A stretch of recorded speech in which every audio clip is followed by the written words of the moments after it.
Allez, est-ce que vous reconnaissez ce genre de perforation? Ce sont les stigmates du papillon sphinx, Paysandis.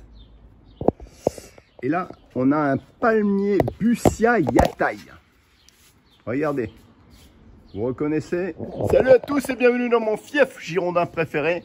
Aujourd'hui, je vous fais une vidéo pour clôturer les vidéos précédentes sur le sphinx. Vous vous souvenez, je vous ai parlé de ce papillon dévastateur des palmiers, et notamment les plus touchés ici en France sont les Trachycarpus fortunei.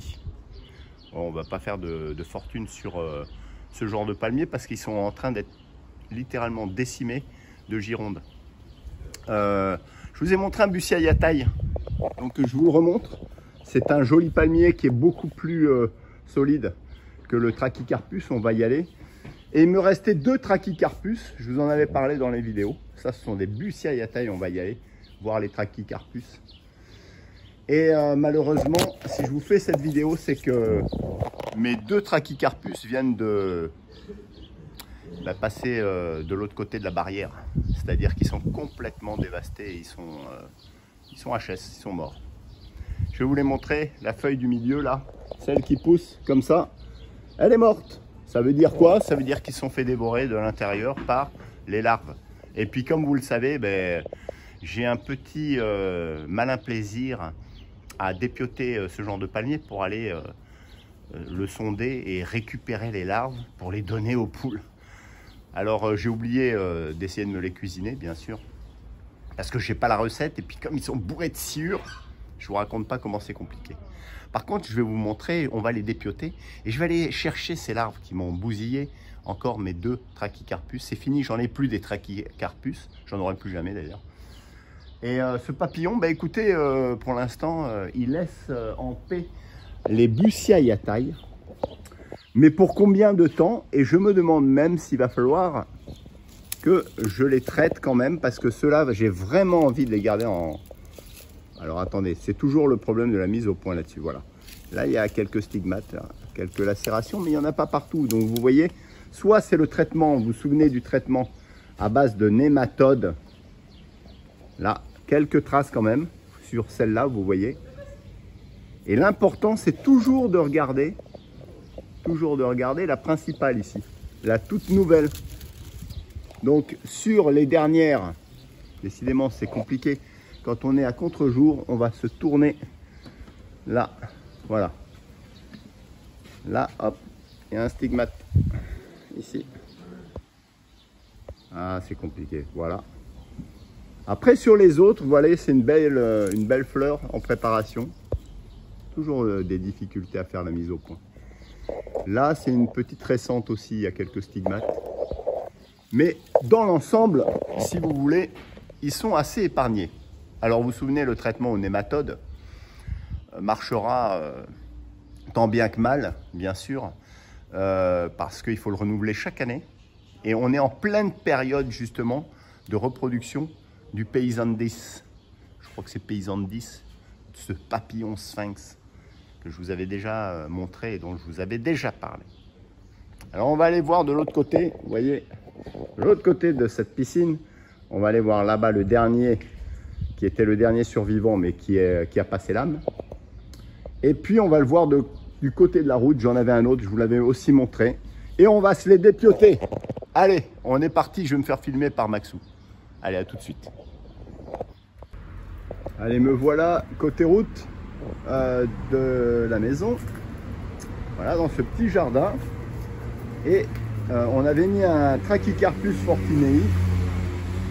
Voilà, qui avait déjà bien poussé, mais est arrivé le papillon sphinx qui l'a décimé véritablement. Et vous allez voir la caractéristique de ce palmier. Pour ceux qui ne savent pas, qui ne connaissent pas ce papillon ravageur, ce Paysandisia d'ailleurs, on dit plutôt Paysandisia, ils pensent que leur palmier voilà, manquait d'eau ou qu'il y a une moisissure, qu'il y a des champignons, etc. En fait, pas du tout. C'est tout simplement le papillon qui l'a véritablement tué de l'intérieur. rongé de l'intérieur. Et les marques significatives, bah, vous les connaissez, hein.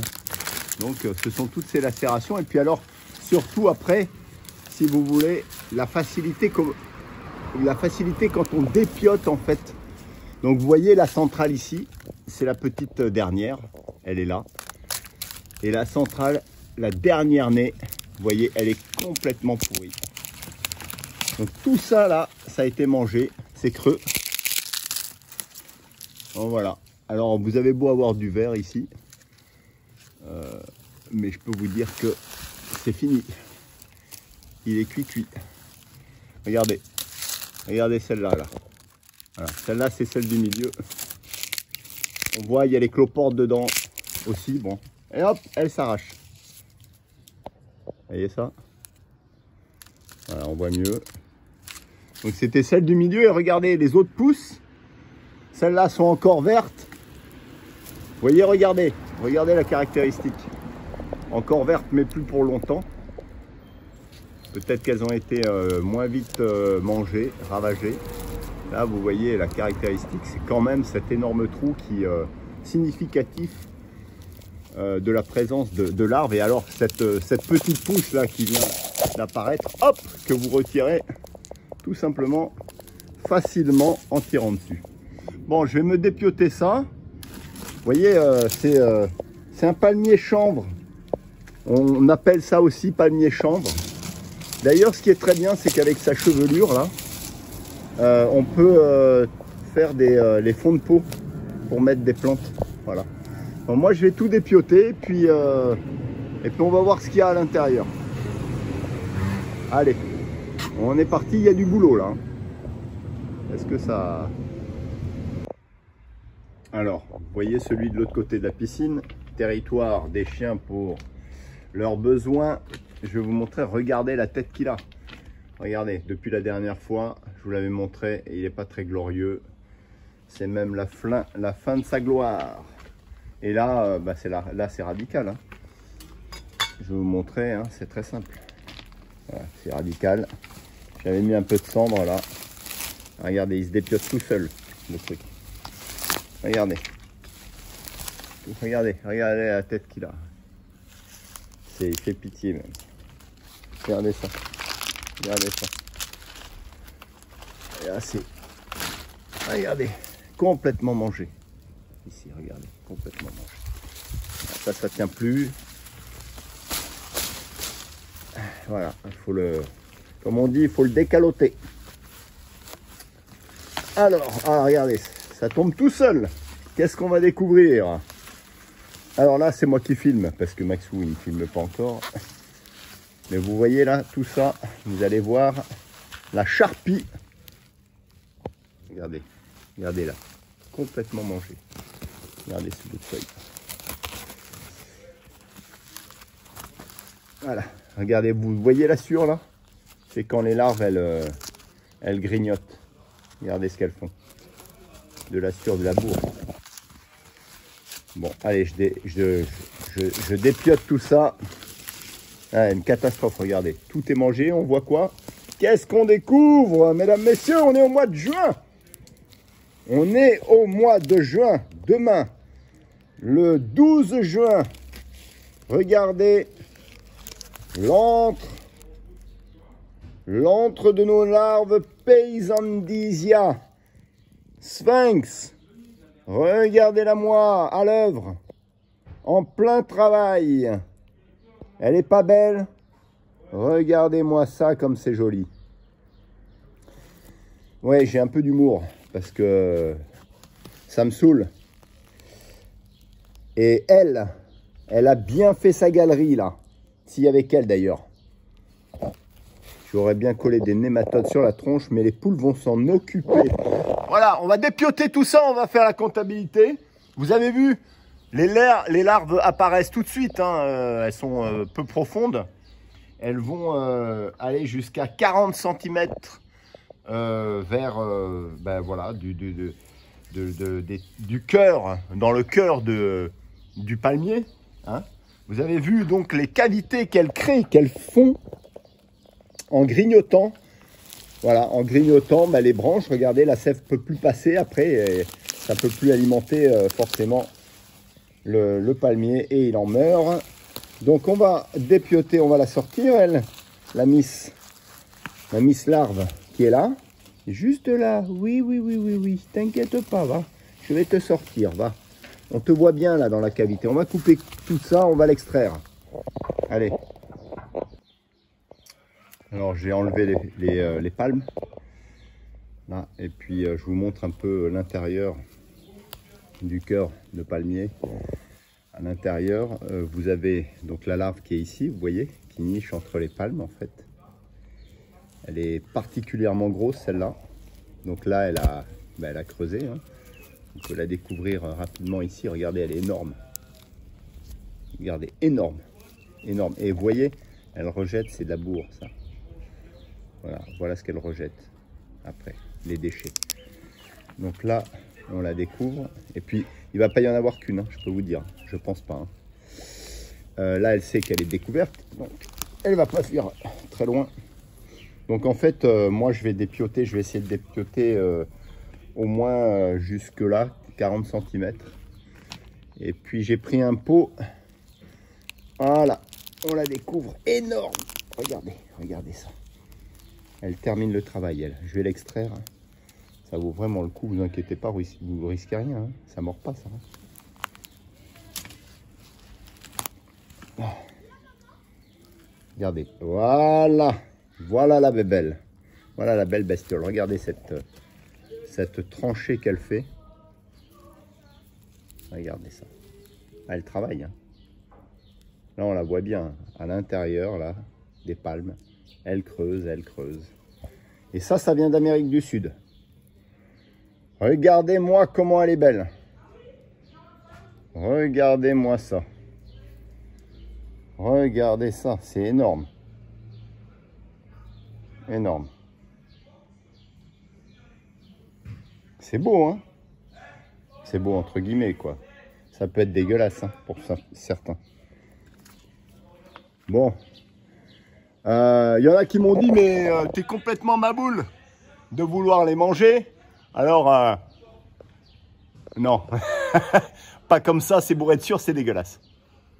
Ah, je peux vous dire, ça pue. Alors, il y a des concours avec... des vers sous les tropiques, là, vous savez, dans les îles en Nouvelle-Calédonie, avec des vers de bancoule et tout. Mais ça, je suis sûr que purgé, parce que j'en ai mangé purgé dans de la noix de coco, c'est délicieux cuit, hein. Cuit, pas cru. Hein. Et ça, il faut enlever la tête pour ceux qui veulent survivre. Ils enlèvent la tête et ils la mangent comme ça.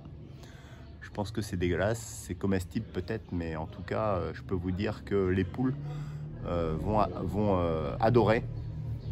Donc c'est la première que je mets dans mon pot. Et de une.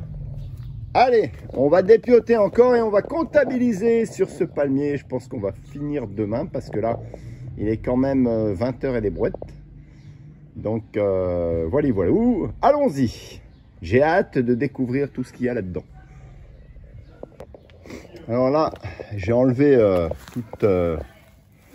les cheveux, tous les cheveux, tout le chanvre, on va dire ça comme ça, qu'il y a autour. Et regardez cet amas de bourre complètement ravagé. Regardez, le palmier était complètement ravagé. Regardez à l'intérieur du cœur du palmier, donc que de la bourre. Là, c'est bouffé. Là, on va découvrir des... Oh bah, là, il n'y a même pas photo. Regardez ce qu'on découvre. Mais là, c'est ravagé. C'est complètement bouffé de chez bouffé. C'était impossible. Puis ils sont énormes, en fait. Regardez. Celui-là, il faut que je le récupère. Regardez comme il est gros. Je n'arrive même pas à l'extraire. Regardez. On va le regarder. Regardez comme il est énorme. Donc il n'y en a pas qu'un, hein, je peux vous le dire. Hein. Là, je vais essayer d'extraire sans le péter. Ah oui, ils sont vraiment énormes. Vous voyez? C'est imparable. Imparable. Là, c'est de la charpie. Voilà. Regardez ce cœur de palmier à l'intérieur, c'est de la charpie. Voilà, ça. De la charpie, il ne reste plus rien. Là, je voulais quand même vous montrer voilà, cette charpie là. Bon, je vais finir de le dépioter, puis on va on va comptabiliser. Voilà. Je voulais quand même vous montrer ça. Puis découvrir encore les vers qui restent. Allez. Je vais le finir et puis on fait le compte. Alors j'ai bien dépioté le cœur du palmier. Et en effet, comme je vous disais, on voit bien que c'est de la charpie. Hein. Donc c'est que de la bourre et de la sure. Vous voyez, c'est que de la bourre. C'est fini, il n'y a plus rien de dur, c'est que de la sure là-dessus. Attendez, voilà, ce serait peut-être mieux comme ça. Vous voyez, c'est que de la sure à l'intérieur, c'est terrible, regardez. Et alors là, j'ai bien sorti le chanvre. Et puis on trouve, ben ouais, voilà, vous voyez, on retrouve en fait centré à l'intérieur, forcément pas autour, hein, ça les intéresse pas. On trouve encore un gros ver là que je dégage et puis il va y en avoir encore un petit peu, je pense. Là, c'est le 4e. Voilà. Allez, je termine et puis après, bah, ça sera terminé. Je vais le couper à la tronçonneuse parce que là, il y a encore un petit peu. Quoique là, vous voyez, il n'y a plus rien, il n'y a plus grand chose de dur, j'allais dire. Hein. Voilà, tout le reste, c'est tout mou. Voilà. Allez, je termine, on fait le compte, on fait le bilan. Allez, j'ai pris la tronçonneuse. Hop, ça c'est l'arme ultime. On va décapiter donc la tête ici. J'ai bien dépioté. Alors il faut faire attention parce que alors avec la tronçonneuse, ça là, ça se prend dans les lames et après ça fonctionne plus bien. Ça bourre la lame. Alors,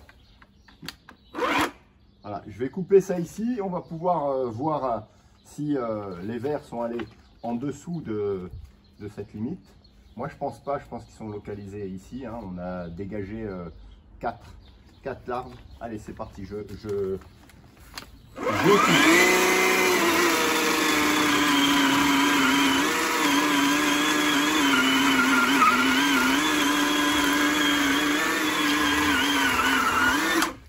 Le problème c'est que c'est très mouillé à l'intérieur, donc c'est pas évident de couper.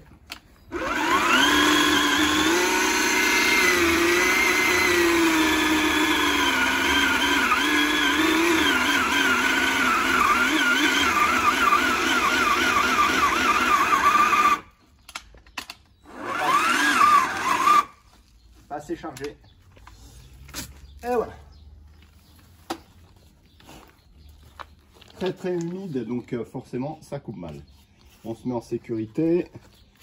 Voilà. Donc on regarde, ça va être très vite vu. Hop. Regardez cette partie là. En fait dessous. Alors dessous, qu'est-ce qu'il y a? Là. Donc c'est pas aller en dessous, a priori, vous voyez. C'est juste au niveau vraiment du cœur où il y a les pousses qui se font. Donc c'est là-dedans où il y a tous les vers, dans cette zone localisée, un peu plus profonde parfois. Et là, tu vois, merci Maxime d'être venu à la rescousse. Là, on a déjà dégagé 4 larves. Et là, on peut dépioter et constater quoi? Qu'elles sont là. Il y a des larves. Voilà. Regarde, approche-toi. Mais il y en a vraiment partout. Et elles sont énormes là. On est, comme je disais, on est bientôt le 12 juin. Tu peux toucher? Non. Oui, tu peux toucher. Non, vas-y. Allez, vas-y, prends. Tu la sors. Allez, vas-y, Maxou. Avec les mains. Coucou, Maxou. Alors, vas-y. Allez. C'est pas. Oui, tu la sors, tranquille. Elle va pas te piquer, hein, je te rassure. Doucement. Mais je vais la tuer là. Mais non, tu fais doucement. Voilà. Oh, je la lâche? Non, tu la lâches pas. Je peux l'écraser. Elle est énorme. Ah non. Faut pas tuer. Elle est vraiment énorme celle-là. Hein. Ah, mais c'est une larve d'hameçon, ça. De sphinx, non. Ah, le bois il est mouillé. Ouais, ben ça grignote, fais voir. Bon, ben la 5e. Allez, tu peux. Elles sont vraiment énormes. Je les mets où? Je me demande si elles vont pas après. Ouais. Si elles vont pas se transformer. Elle est énorme, elle, en fait. Bon, ben elles sont toutes très grosses, hein, là. Allez, on continue. On dépiote encore un peu. C'est bon. T'inquiète pas. Vous voyez, ça va très vite. Hein. Alors ici, il n'y a plus rien. Ah, elle m'a fait caca dessus, t'as l'impression. On voit qu'il n'y a plus rien, quoique là, je me dis... Non, non, il n'y a rien. Ah, je pense pas, hein. Je pense pas, là. Donc, là, vous avez vu, voilà, toute la bourre qui montre que bah, les larves... L'ont mangé. Voilà, ont mangé... Bon, il est fini ce panier, hein. Il est mort. Oh, bah. Ça, c'est sûr qu'il est mort. Il est même mort Tadel. Ou mort de rire, même. Non. Mort tout court. Putain, mais il y a des moustiques de partout, c'est horrible. Bon, on va dépioter ça. Allez, et puis on fait le point là-dessus. On a terminé. Je viens d'utiliser la baramine pour casser ce morceau que j'avais coupé, le cœur. Hein. Donc il y a plus, je n'ai plus trouvé de verre. Hein. Donc on a un bilan de 5 verres. Donc 5 gros verres, hein, je pense, qui étaient arrivés à maturité. Voilà ce qui reste du cœur du morceau qui était contaminé. Donc voilà, j'en ai fait plusieurs morceaux pour voir s'il n'y avait rien d'autre à l'intérieur. Ça, c'est la partie encore un peu dure. Vous voyez. Bon. Voilà. Cette vidéo est terminée. Je pense que pour le sphinx, on va encore lutter contre le sphinx pour conserver mes Busia yatai qui sont quand même plus vigoureux que les Trachycarpus fortunei. Bien sûr, on fera aussi le compte ou le décompte des vers que l'on trouvera. Je ne l'ai pas encore fait, je ne l'ai pas encore dépioté. Sur le grand palmier Trachycarpus qui est mort, que je vous ai montré dans cette vidéo. On fera le décompte aussi pour les vers. Lui, on ne va pas le dépioter devant la caméra, mais on fera le décompte des vers qu'on ira donner aux poules du quartier. Et en même temps, je vous fais un clin d'œil sur la ménagerie de Bruges, là, chez ce négoce en vin qui m'ouvrira, j'espère, les portes, puisque j'ai commencé à filmer ces vidéos. Justement, ça sera une belle opportunité pour donner les vers aux animaux qui sont présents sur ces terrains, pas loin de chez moi. Donc voilà, sur ce, portez-vous bien. J'espère que vous avez apprécié cette vidéo, cette ultime vidéo sur les vers et le dépiotage des cœurs de palmier. Voilà, je vous dis passez un bel été, en tout cas un bon début d'été avec ces chaleurs qui arrivent la semaine prochaine. Pour la semaine du lundi 12, des grosses chaleurs qui arrivent sur le sud-ouest. Et puis partagez aussi vos avis et ce que vous avez pu aussi rencontrer comme problématique concernant vos plantes avec les insectes. C'est tout.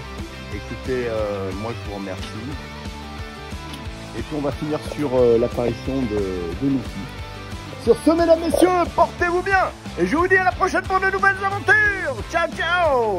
Un peu plus enjoué, c'est bien mieux. N'est-ce pas, gros patapou? Allez, sur ce, c'est bien dit. Il y en avait 3 ici, il n'y a plus rien. Et là, 2 citronniers quand même que j'ai plantés avec des graines de citron. Vous vous rendez compte, des pépins de citron. Et là, voilà. Ils porteront peut-être jamais de fruits. Ça t'est intéressé au vert? Ça m'étonnerait. Ça,